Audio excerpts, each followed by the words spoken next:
Hello, everyone. Welcome back to the Trading Room. I'm Shane Vernier, and this is Not So NFP Live. Today, we were expecting the NFP numbers to drop from September, and we're not going to get them again today. The U.S. government is still shut down.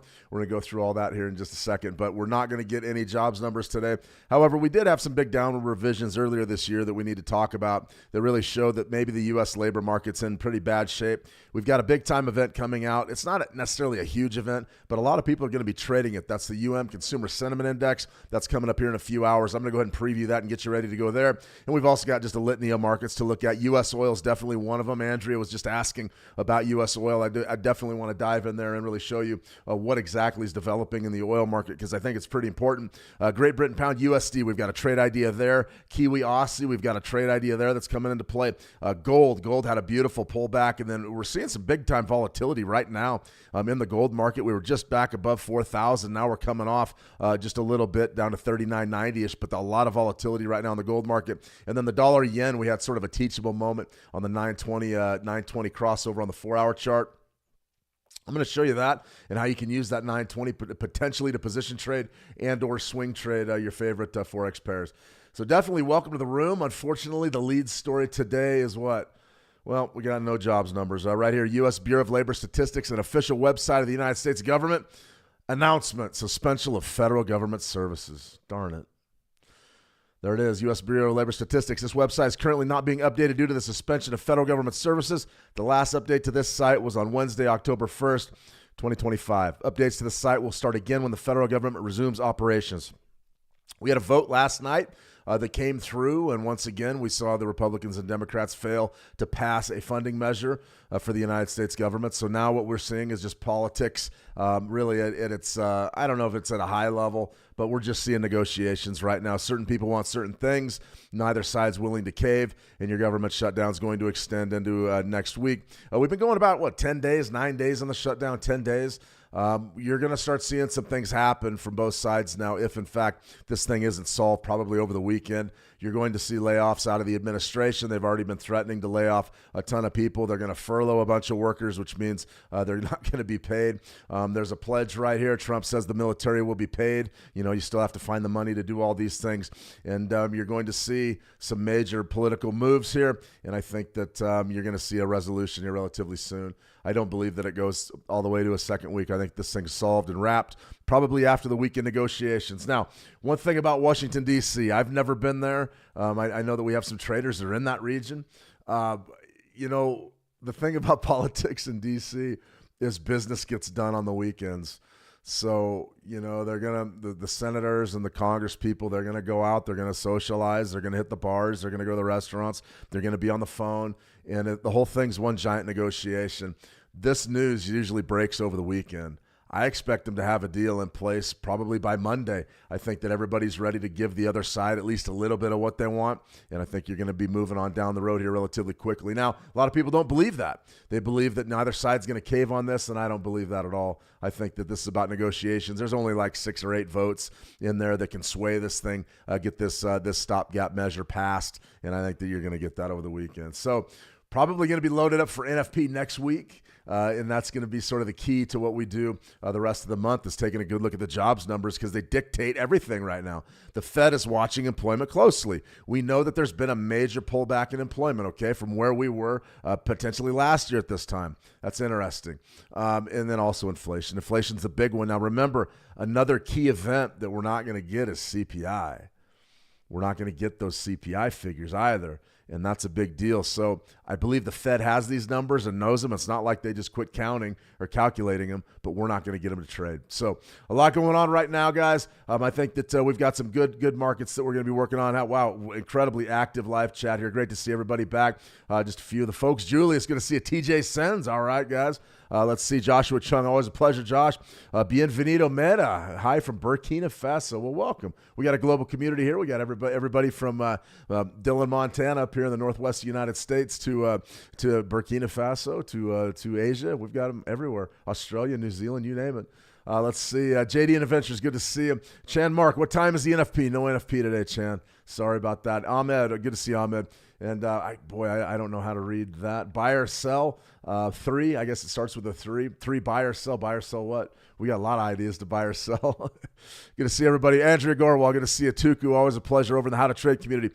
Steve Francis, hi Shane. Obviously not much news out of the U.S. today. No, there's going to be some action there on the University of Michigan Consumer Sentiment Index. I kind of think that you're going to have some trades hit the board on that just because it's the only thing out. And believe it or not, traders love to trade, and we're going to probably trade anything we can right now. All right, just enjoy it. All right, Leslie, good to see you, Leslie. Welcome. Nico, Chan. All right, Andy. Okay, guys, let's get it right out to price action here, break down a market for you. This was one that we're not going to spend any more time patting our backs. We had 62, 64 sells. This was a beautiful trade. The question was from Andrea earlier today. She said, Shane, what support level do you like? Do you like any support levels for WTI crude? Well, right now, the big thing to remember is this. You're in fall seasonality. Okay, you're in fall seasonality. That typically is going to lead to bearish price action for WTI crude oil pretty much every year. The other thing that's working against crude oil right now is the dollar. For some reason, the dollar index is right up around 100 again. So it's been a real nice week for the dollar. It should be no surprise that you're seeing that double heat on crude oil. So stronger dollar means lower crude oil prices, and then also fall seasonality means bearish price action in WTI. So those two things are really bringing crude oil down. Now, as far as support goes, I'm not really interested in buying it, but I will give you some levels that are probably worth watching to the downside. So what you have right here is you've got a double bottom that's set up back on the 2nd and the 3rd of October. I would be watching that relatively closely, and that's just our basic swing low. A lot of folks would, call that, the bottom of market structure, or maybe it's a liquidity sweep. I don't care what you call it. The bottom line is that's a swing low, and the low down there is right around 60.40. So in my view, is 60.40 really relevant? Well, we've got a low posted today of about 60.46, and we've bounced up. So the scalping's pretty good around that level to the top side. What I would be looking for, though, is more of just a broad look at a key level, and the key level is 60. To me, 60 is probably going to hold up a little while. And what I mean by a little while is you're going to see some short-term bidding probably right in front of 60. One could argue that we're seeing that right now. Could you really plan a break beneath 60?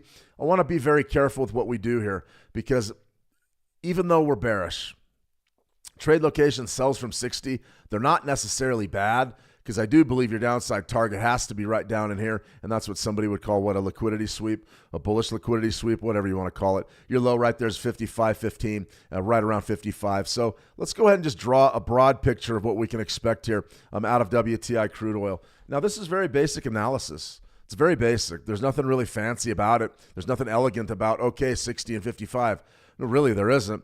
The big thing to remember, though, is that 55 level is your yearly lows. So if we do break beneath 60, I do believe we run at yearly lows, and now's the time to do it.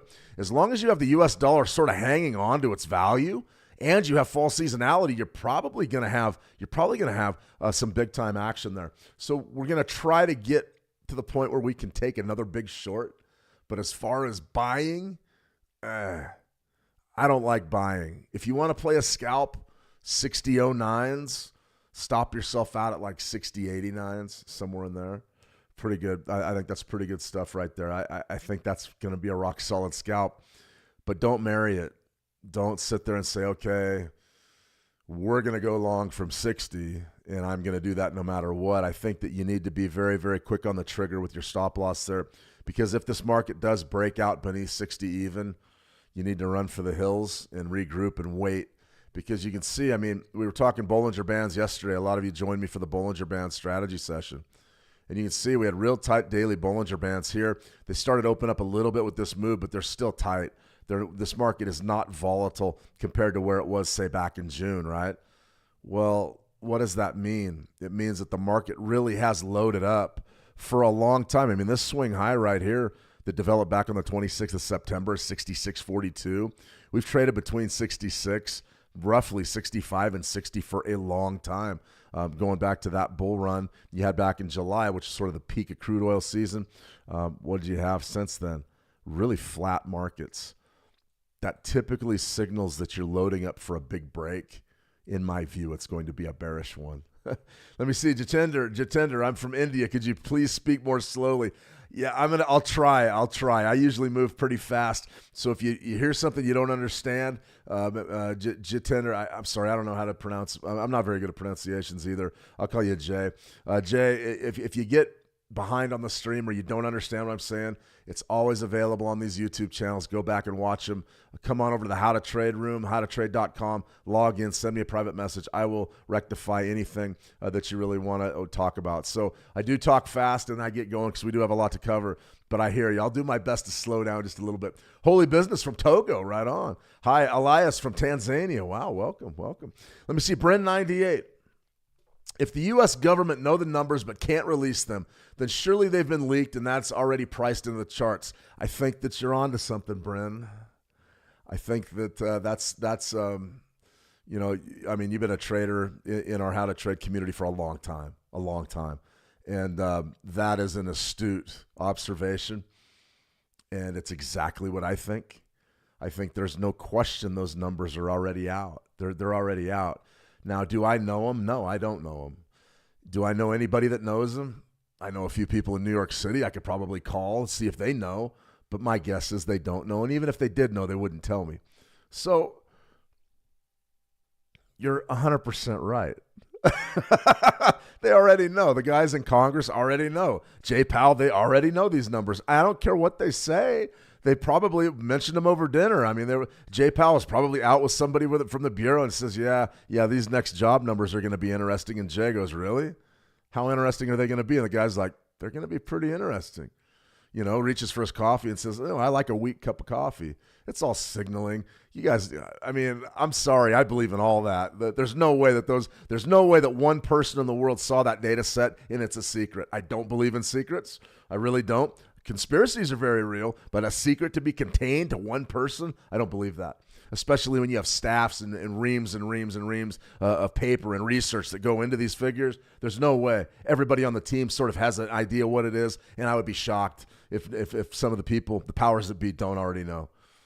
That's my opinion. That's sort of where I come out. If you guys want to trade any of this stuff, head on over to the Switch Markets community. We've got a reverse KYC program that can get you up and trading immediately. Some pairs are like a 0.01 spread, real tight spreads, zero commission accounts, trade thousands of markets. We had a bunch of trading tools that I might go over towards the end of the session that just got launched that can help you do anything from risk management to choosing a hot market to trade. So there's a lot there. And also our Switch Markets YouTube channel. Check that out. There's a lot of content that's going to be dropping there beginning next week. So definitely be tuned in there. You're going to want to see that. Let me see. D-Shane, what happened to the non-farm payroll today? Well, it got canceled. Got canceled because the U.S. government is closed. Let me see you. Okay, so Bryn, when the numbers do end up coming out, will it affect anything that much? We know Pelosi already knows them. Yeah, Pelosi probably knows. I think that you're going to see a real crazy thing that happens when the NFP finally does come out. You're going to see a rush of volatility like usual. We're going to see a big-time market overreaction. This is my own personal speculation. This is speculation, in my opinion. I think you're going to see a tremendous overreaction to these numbers because the media is going to jam. They're going to get in there and cover the story 6 ways to Sunday. There's going to be a tremendous amount of talking points because we haven't seen them. But think about what's potentially going to happen here, Bren. You're going to have an NFP. Let's say it drops next Friday, okay, the 17th. Drops the 17th, and then 2 weeks later, you're going to have another NFP drop. Now, the question is, what about CPI? So we're going to go NFP, CPI, NFP, CPI, and it's all going to happen before the next Fed meeting. But here's the problem. All that data is going to be on a compressed time frame. I think we have an opportunity maybe to see a market washout and a big overreaction on something that may not be as big of a deal as we think, just because we got the data a little bit later and people are going to be acting with a little bit more urgency. Sort of a hypothesis I have there. That's what I think. We'll see how it plays out. But I see this as being an incredibly unique situation. And anytime there's something that's unique, you're definitely going to see some crazy stuff in the markets. That's just the way they work. It's the way it is. Uncertainty definitely spurns price action. Okay, so if you guys are interested in switch, head on over. We got a trade update here. This is a trade update that I put out on howtotrade.com. If you don't get these, head on over to How to Trade, log in, register, click on my picture. They'll be emailed out, blown right to your inbox.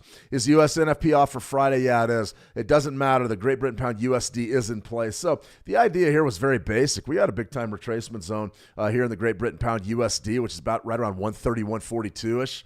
I love this level. I mean, I really do. 132.79. This is a monthly chart. I like those macro levels. They perform a lot better over the long run than your 5 or your 1 or your 2 minute charts. Believe me. But in any case, we've got a beautiful thing here. 13-period EMA. That's my soup du jour. That's what I go to every single day. 131.71 is our 13-month EMA. That's a big deal. That is a big level and a big deal. And then right there, you've got the convergence with 38%, right around 131.42. So that area between 131.75 and 131.50 is a big-time support zone. We have a trade idea out. It's a 131.55 bid. That's what I intend to do. I'm going to sort of bid right in here, right in this zone, right in here. That's the idea, and I think we got a pretty good chance to succeed. We just got to get a little bit more selling, and I do believe it's possible.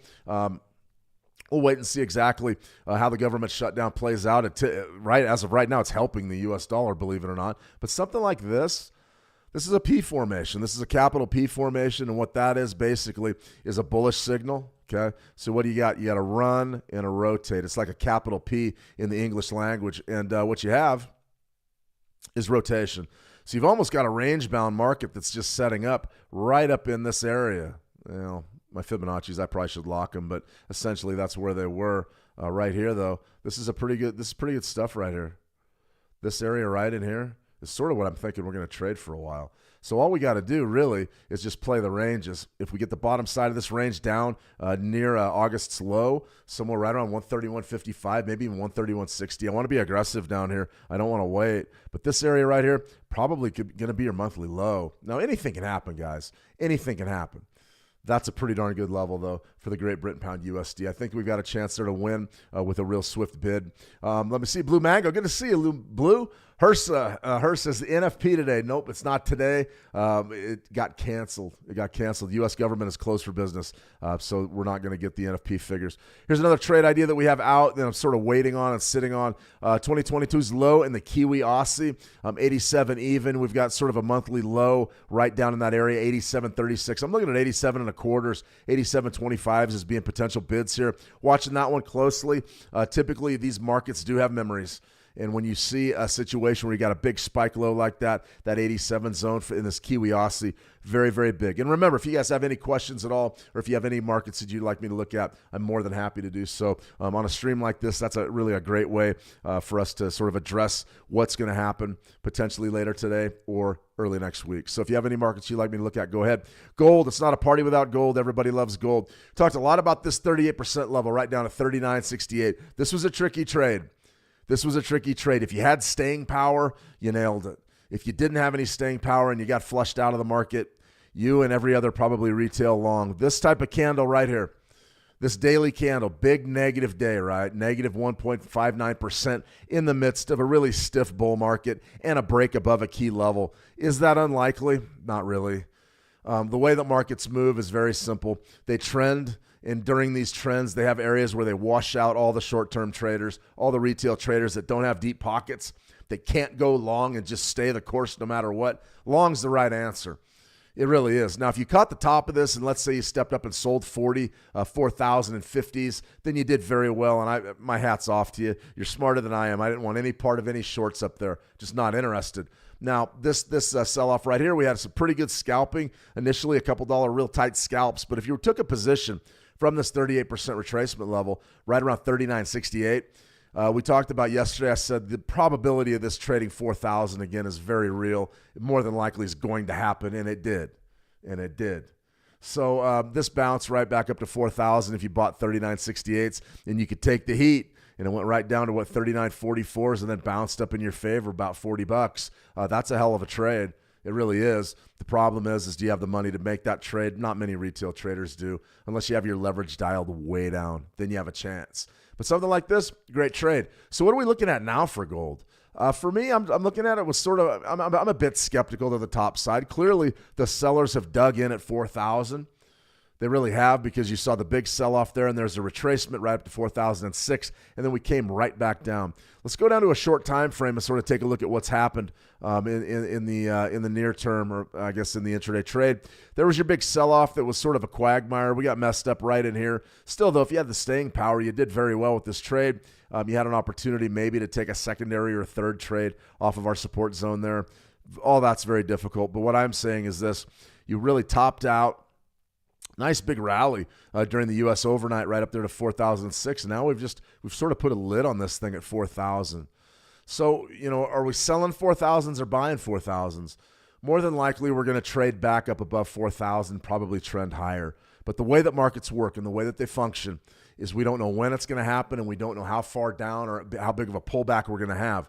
Remember, the market's out to get as many people as it possibly can. And I don't say that to be negative. I don't misunderstand me. I'm not a negative person. I'm really not. The market is not against you. Nobody cares if you win a lot of money or you lose a lot of money. I want you to make a lot of money. I don't want you to lose, because I've been on the losing end of it. I know what it's like. I did it in the real estate market in 2008, and it is a living hell when you're losing. I don't want you guys to lose. I really don't. I want you to make money and win.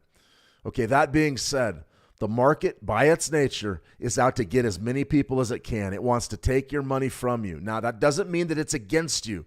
But if you put yourself in a vulnerable position at the wrong time, it will take every penny you have and then some. It's just that big.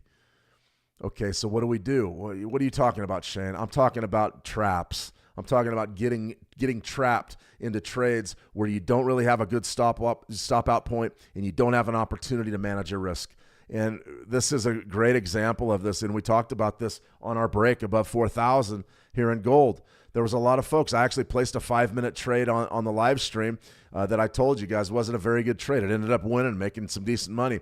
But there was a lot of folks that were bidders up above 4,000, and I myself said, hey, listen, 4,000, you probably need to look at that as a bid. And it was some great short-term scalping. But taking a position from there and thinking that, okay, I'm going to buy 4,000 and cash out at 5,000, I love your ambition. It just typically doesn't work that way, meaning there's always going to be some sellers. There's always profit taking here. What happened? We had the big washout. We washed all the shorts that had their back against 4,000 out. There was your big rally. Then what happened? Then we had some profit taking, but we also had some algos that piled in on top of the selling. The profit taking, those were net sellers. Net sellers, selling begets selling. What happens? The momentum starts to come bearish. The algos pile in. A lot of the scalpers, the folks using dark pools and all sorts of different tricks, they start piling in and making their money to the short because they have a different strategy than, say, a retail trader that can read a trend and then wants to get long. That's okay. If you're ready for that, you understand the washout's coming, and it doesn't take much from you. It takes only what you want to risk. That's why I'm saying be careful with your risk. There's no reason to dig in and dig your grave on 4,000 and say, I'm buying right here and I'm betting the ranch and we're going to 5,000, because you probably are right. You probably are correct. The problem with your trade, especially in these leveraged commodities, is that when this thing pulls off down to about 39.39, that hurts. That hurts bad, especially if you bought 4,000 with any sort of leverage or size. Now, what happened? More than likely, if you were a retail trader, an intraday trader, you got stopped out somewhere down in here. And now the market's bounced right back in your favor. I've been there. I've done it.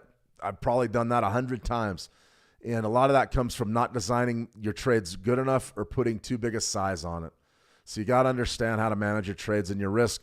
This right here was really beautiful. It was a beautiful bounce. You didn't even have to buy the bottom. You could have bought this and grabbed a $30 bounce this morning. That's fantastic. 62% though. Is that a better entry to the long? Absolutely. Absolutely. This bid down here, somewhere right around maybe 39.20, 39 and a quarter. Very good. 39.17. You could bid anywhere really in this golden zone and feel pretty good about it. Do I think that's going to happen? Potentially it could. We could see a washout all the way down here to 38 and then continue back up to 5,000.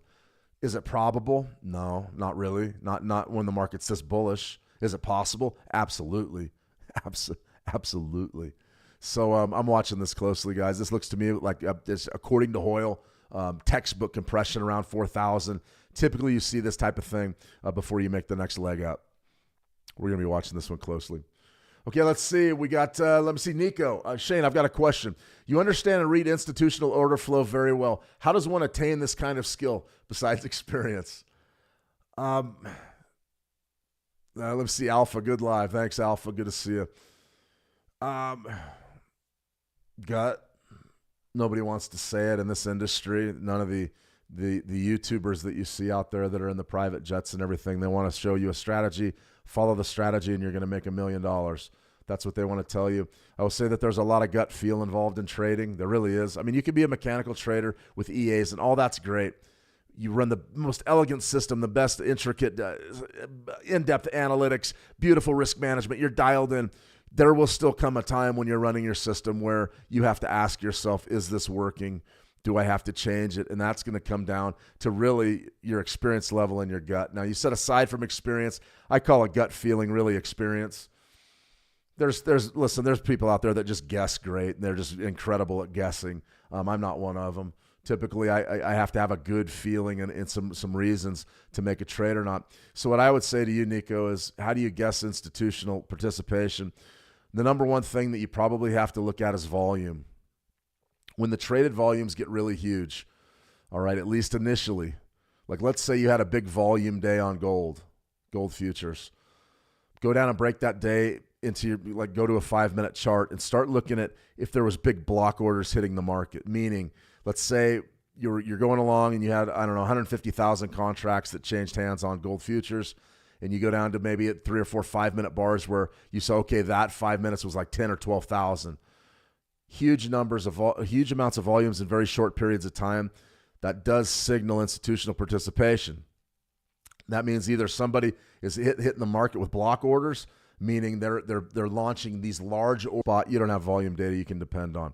As far as your Forex, your OTC markets, you can look at the volume data there and just try to think of it in terms of relative.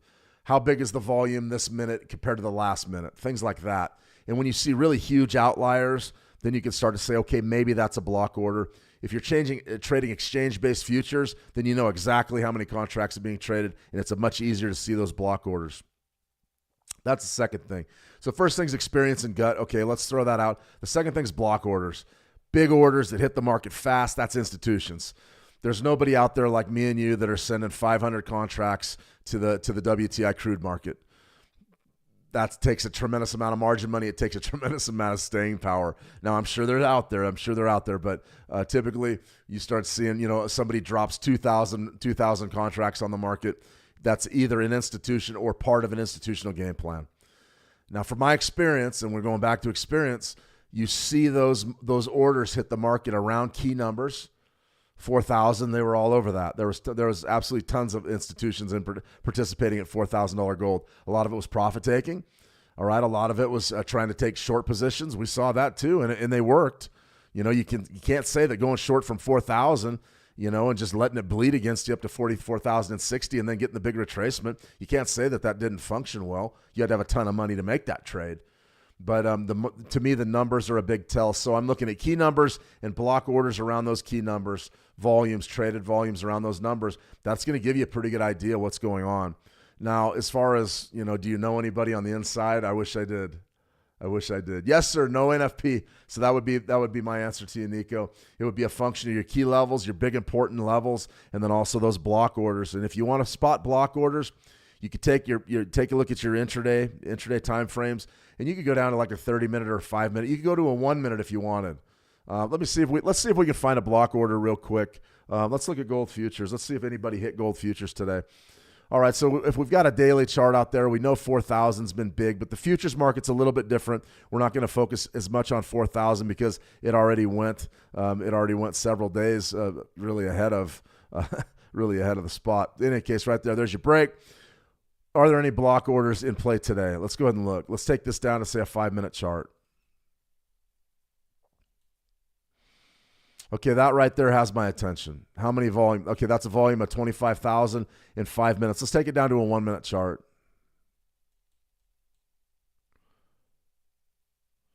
Okay, 1,200 contracts in a minute. There's somebody involved there. What did they do, though? Okay, you got a negative candle. You came down and you tested our 4,000 level. Did they bid it?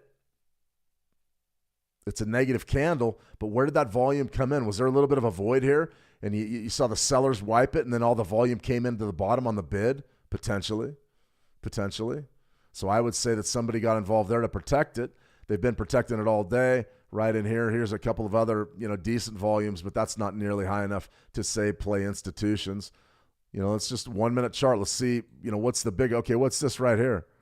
Back on the 9th of October, 1200. Okay, that's heavy volume for a 1 minute chart. Stuff like this, you see these volumes, 1700, 2000. Those are significant. What was happening at that point?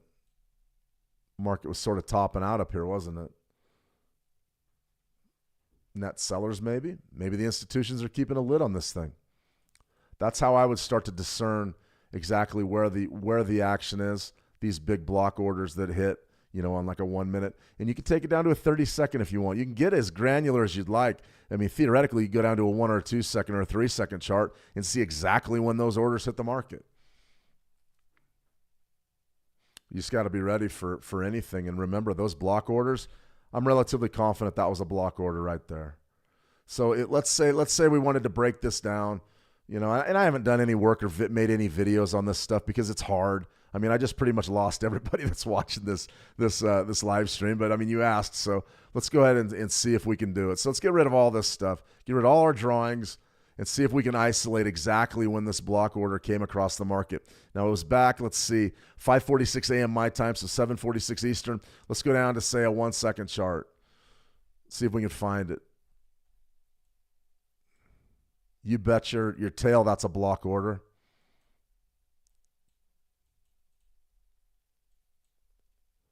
Gentlemen, that's a block order. 497, a volume of 497 on the 1 second. For 5 minutes, let me see, it came at 5:46.44. That's a block order. Is that a sell or a buy? Negative candle. Sell's probably one. But once that order hit the market, that was the end of the show. Look at what happens to volume after that. Drops down to nothing. What do you think happens to price after that? Creeps. Why? Because that was the net seller. That was the seller. What happened? Went down to 4,000. What do you think was behind that block order? Profit taking or new shorts? Tough to say. I don't know. I can't say. But I can tell you this. 497 contracts hit that second. That's a block order. Something to think about there, though, if you're interested in institutional participation. And these are concepts that I haven't really talked about because they're difficult. That's hard. Nobody really wants to do that kind of detective work to figure out what's going on. So let's say right there that you got somebody that's in there protecting 4,000, which is what it boils down to. What do we do now? Do we want to buy it? Do we want to be a net bidder potentially at 4,000? Here's your 30-minute chart. So there's your low. What's your low? 39.95. I mean, that would be the line in the sand for me. If we wanted to scalp the gold market today, this low on this is 30. Let's see. This 30-minute is 39.995. So do you want to buy 4,000s or sell them? You probably want to buy them. That's what I would say. Let me see. Journey. What time is NFP? No NFP today. Just let's recap real question. Suspension of federal government stuff. Right there. Suspension of federal government services. U.S. Bureau of Labor Statistics. It is off.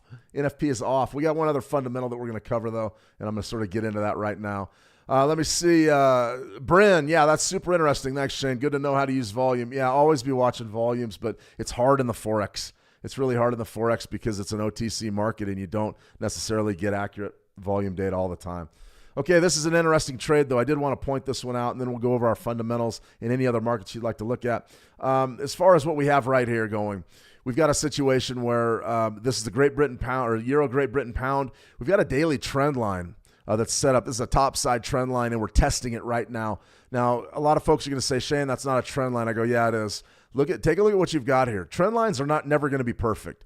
We've tested the waters above this trend line several times, but we can't get a bullish close above it. So what do you have right there? You got sort of some tails right there. The sellers are really protecting that downside, that 45-degree angle down right here in the Great Britain pound euro. Fascinating stuff. Maybe if you get a bullish close, If you get a bullish close above this trend line, that's going to be a signal for a lot of traders that are going to want to go long there. Now, our key level in that case is going to be, 87.10, so right around 87.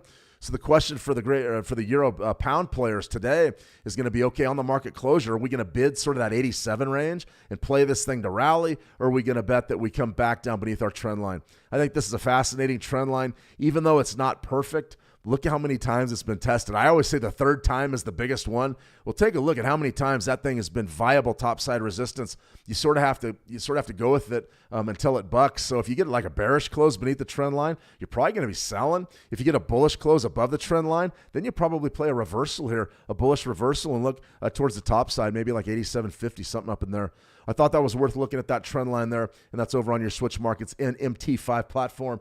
Definitely think about that market too. Maybe not for a trade today, but maybe for Monday, that might be a pretty good one on a reversal. And potentially you could either play that as a resistance level if you get a bearish close and then take the sell, or if you get a bullish close, maybe take the buy. But it feels to me like this Euro Great Britain pound feels like that trend line is going to be a mover and a shaker here. Should be an interesting type of a dynamic as we roll into Monday's session.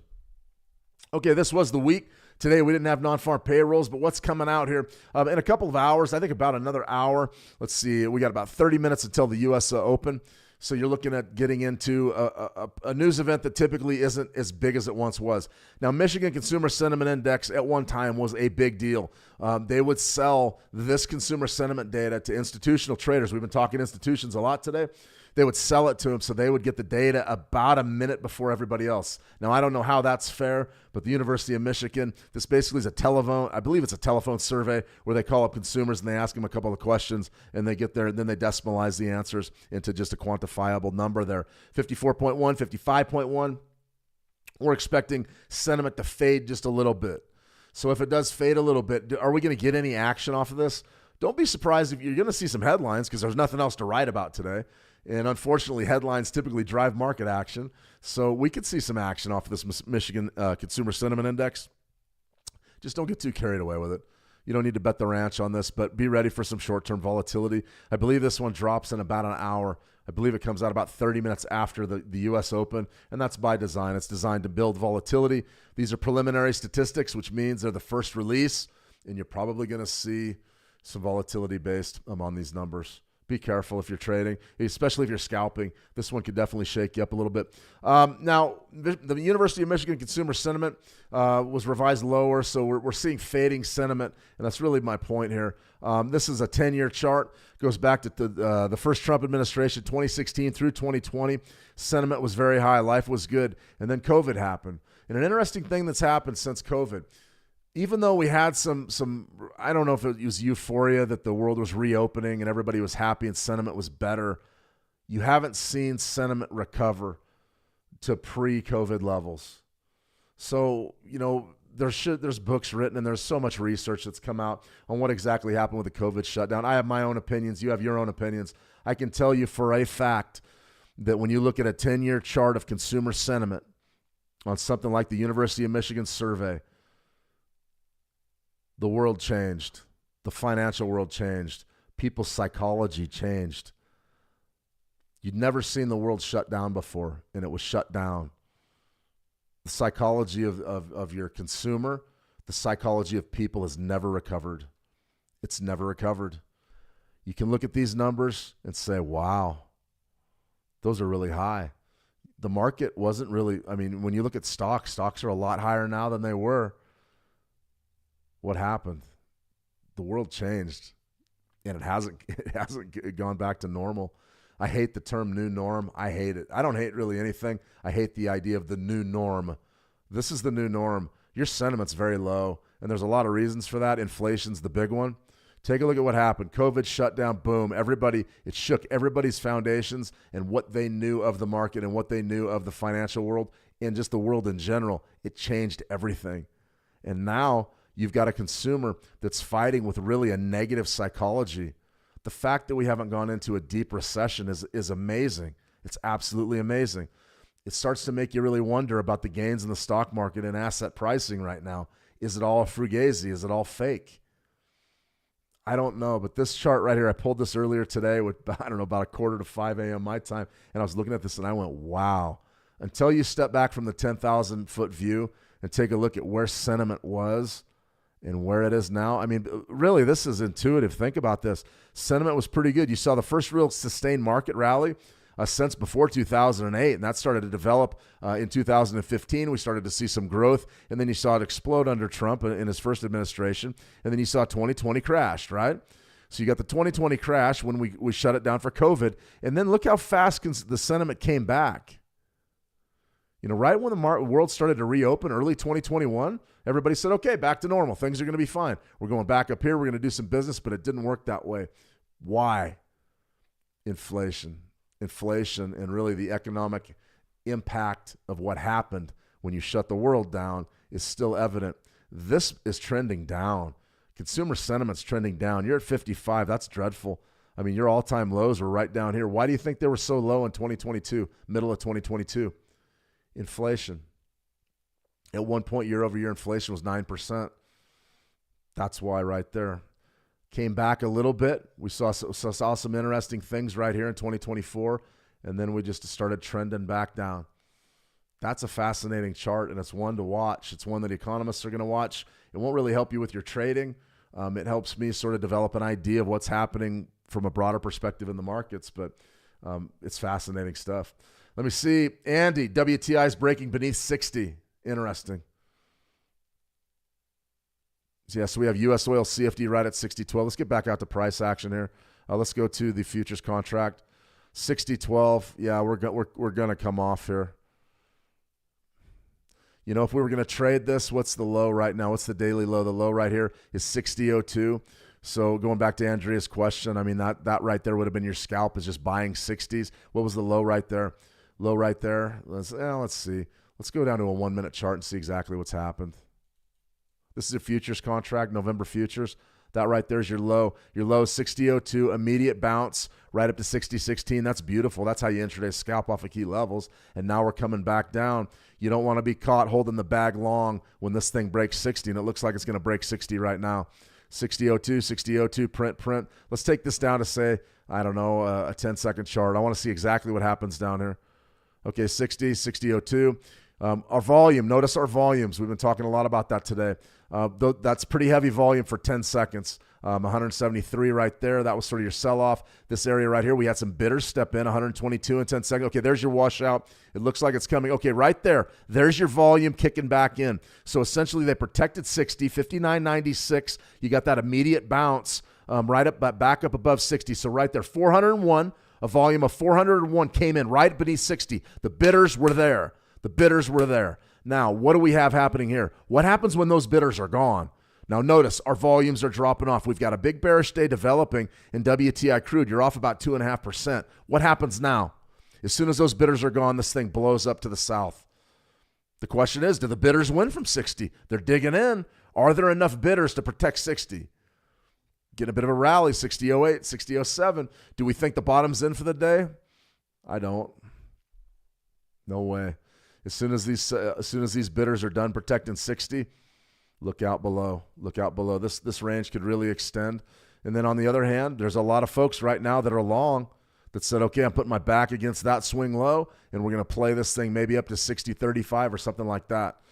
We'll see what happens there. That's for sure. All right, one last chart we want to look at. U.S. dollar, Japanese yen.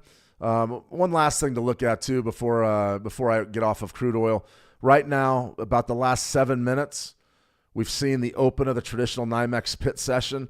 What that means is it means that a lot of volume enters the market every single day at 9 a.m. Eastern. Every day, that's typically when crude oil futures kick off for real. Overnight trade's great, and you get moves and all that jazz, but the volume is much, much lower. And right now is a very, very hot time for WTI, and we're trying to decide if that test beneath 60 is going to be today's low. There's a lot of intraday traders that are betting that, hey, we spin higher from here, and maybe we do. But I'll tell you what, that's what we call an A-period low right now. If that stands up for the next 23 minutes, all eyes will be on that low, and when it gets washed out, you'll be looking at a big-time trend day down. A lot working for the bearish side of this market. Do you want to go short right now? Not necessarily. They're still protecting 60s. You got to be very careful right now. You're looking for a definitive break beneath 60 and then sell retracements. That should be the ticket probably the rest of the day. Or if you want to try to pick an intraday bottom, I don't have a problem with that at all. Just be sure you watch your risk. Stop yourself out. All right, U.S. dollar Japanese yen. This is the last chart we're going to look at. This is a 4-hour chart.